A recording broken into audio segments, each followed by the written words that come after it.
Welcome to Healthy versus Toxic, the podcast where licensed mental health professionals explore what makes a relationship healthy or unhealthy or even abusive, all from a scientifically informed perspective.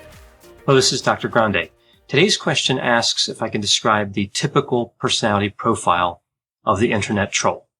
So this would be the typical profile, and any particular person who engages in internet trolling behavior wouldn't necessarily have the different characteristics I'm going to describe in this video. So what is internet trolling? Well, this is a deliberate attempt to create conflict and distress by communicating inflammatory, provocative, and menacing comments to victims. So an internet troll is someone who is generally recognized as being antisocial and malicious. And we know this behavior is actually quite common. 1/3 of the millennial generation has engaged at one point in time in internet trolling. So we see it's increasing in terms of prevalence. Some people view internet trolling as kind of an innocent behavior, that some people are just having fun online at the expense of others. It's not nice, but not necessarily destructive.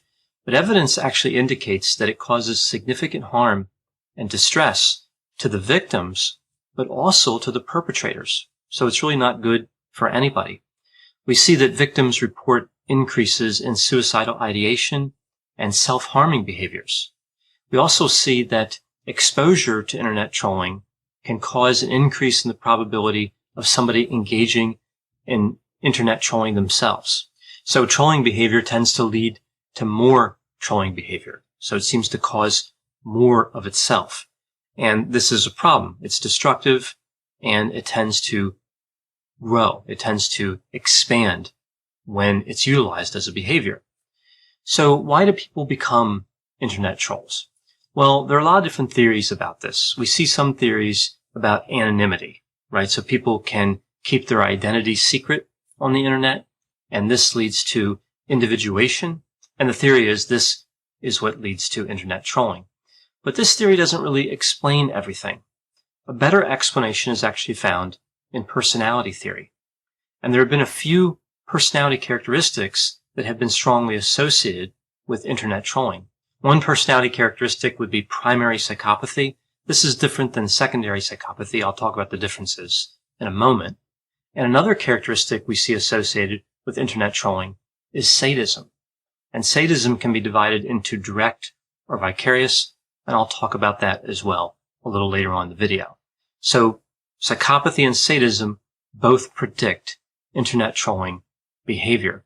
Now, particularly important in psychopathy is the idea of a lack of empathy, specifically affective empathy. I'll talk about that in a moment as well. So let's take a look at primary versus secondary psychopathy. So we know, again, internet trolling is associated with primary, but not secondary psychopathy. So primary psychopathy is characterized by traits like being callous, manipulative, being a pathological liar, which of course is very easy on the internet, lacking in remorse, empathy, and guilt. So those are characteristics we see with primary. With secondary psychopathy, we see somebody who's impulsive, irresponsible, neurotic, emotionally reactive. They tend to engage in criminal behaviors, and they're sensation-seeking. So these characteristics, again, are not associated with internet trolling, which is interesting because it would seem that sensation-seeking would be. So this particular characteristic of secondary psychopathy doesn't really seem to fit when we talk about internet trolling. But either way, as a construct in general, secondary psychopathy doesn't have that association with internet trolling, and we know that secondary psychopathy is associated with antisocial personality disorder. So it would seem that internet trolls maybe aren't diagnosed with antisocial personality disorder as much as we would think, or diagnosable as much as we would think, which of course is interesting because we know that internet trolling behavior, again, is considered to be antisocial. So I mentioned before the lack of empathy plays a part in internet trolling as well. We know that trait psychopathy is associated with a deficit in affective empathy. That is the ability to share another person's emotional experience, what I would call sympathy. But it's not associated with a deficit in cognitive empathy. And this is the ability to understand how someone else feels. So with psychopathy, cognitive empathy, again, is intact, and affective empathy is not intact. Well, welcome to the Bravery Academy. My name is Emma Ferris and I'm your host. This podcast is crafted to share the stories of courageous individuals who've overcome adversity and found the courage to live their best lives. We'll explore the science of well-being, courage and connection, and interview top thought leaders, game changers, and survivors. And it's from these stories that we learn what resilience is, how to heal, how to recover, and how to be brave.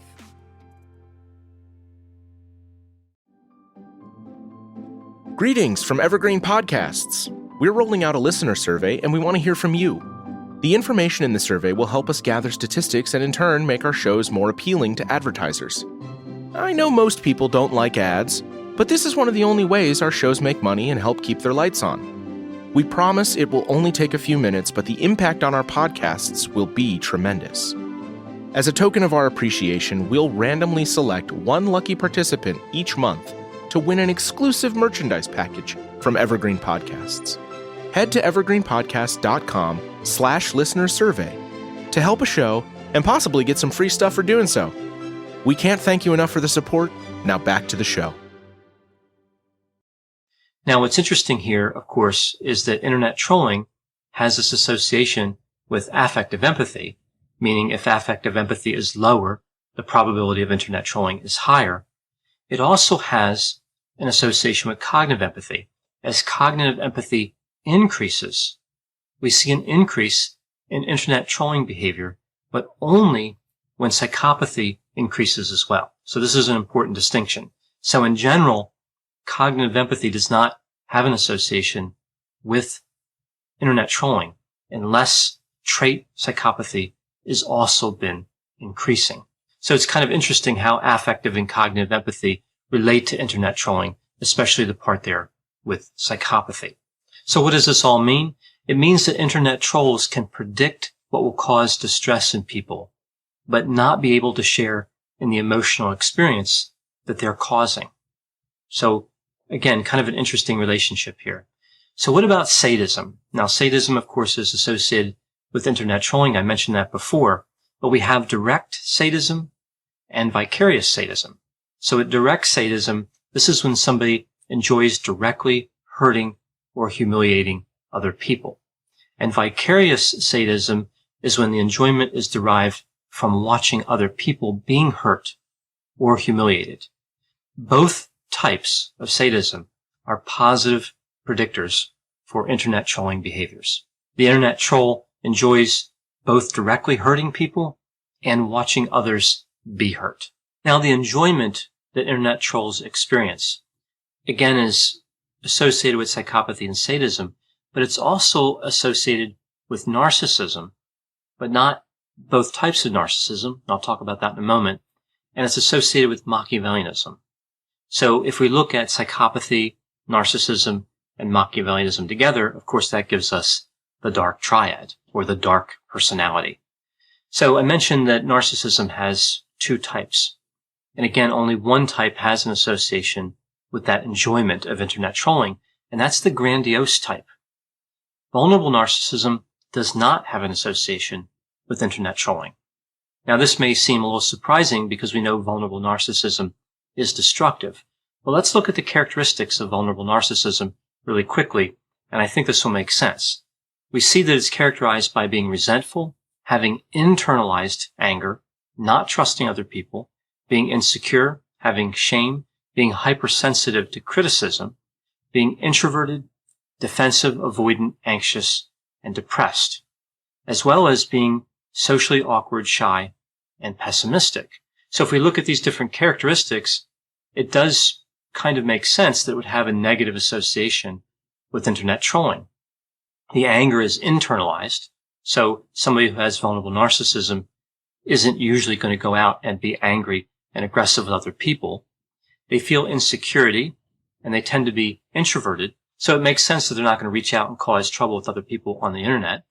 They're hypersensitive to criticism, so if they put something out there and somebody defends themselves, they're not going to like that defense. They're not going to like that criticism being directed toward them.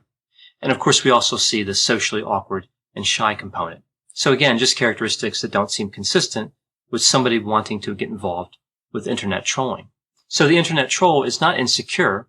They're not reacting aggressively to ego threats, like some people have said, but rather their self-worth is intact, and they don't need the recognition of other people. So that covers personality factors. Are there any other non-personality factors that would predict internet trolling? Well, interestingly, there are. The motivation to cause social mayhem, what we call negative social potency, is strongly associated with internet trolling. Now, in terms of gender, we see a lot of studies that say more men are involved in internet trolling than women, but this has been disputed by some other research. So it may be closer to 50-50. But we need more research on this. We really don't know about the gender makeup with internet trolling quite yet. So the bottom line with internet trolling, we see psychopathy, sadism, grandiose narcissism, and Machiavellianism. Another important point would be the internet troll enjoys the behavior, right? So this is a person who enjoys what they're doing. And this reminds me of a quote from a movie that I rather liked called The Dark Knight. It had Christian Bale and Michael Caine. And Michael Caine played a character named Alfred. This is somebody who helped Batman, of course, the main character in the movie. And we see this quote delivered from Alfred to Batman. Some men aren't looking for anything logical, like money. They can't be bought, bullied, reasoned, or negotiated with. Some men just want to watch the world burn. Now, this is a little dramatic, of course, when talking about internet trolling, but I think there's a parallel here between this quote and internet trolls. What they want is really enjoyment. Again, they can't be reasoned with. They don't want money. Actually, being an internet troll is being somebody who's wasting their own time, right? It's not a good use of time. They just do it purely for enjoyment. It doesn't serve any other practical purpose. So again, some men just want to watch the world burn. Thanks for listening. This has been a production of Ars Longa Media. The producers for this show are Christopher Brightigan and Madison Linden. The executive producer is Dr. Patrick Beeman. For more content, please visit our website at arslonga.media. To leave feedback or suggestions, send an email to info@arslonga.media. To find more content from Dr. Grande, including a link to his YouTube channel and his other Ars Longa podcasts, visit our website at arslonga.media. This podcast is intended for informational purposes only and should not be construed as medical or mental health advice. Ars Longa, Vita Brevis.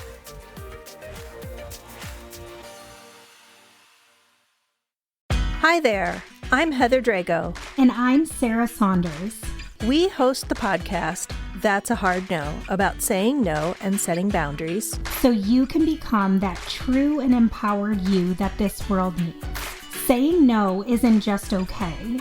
It's the key to living an authentic, fulfilling life. I'm a licensed professional clinical counselor, so while this podcast is in no way a replacement for one-on-one therapy, I suppose I know what I'm talking about. I'd say so. We talk about learning to say no and set healthy boundaries and how it impacts mental health, physical health, relationships, parenthood, and more. Subscribe wherever you get your podcasts and visit our website, hardnopodcast.com. We're here to help you find your no and say it unapologetically. That's a hard no.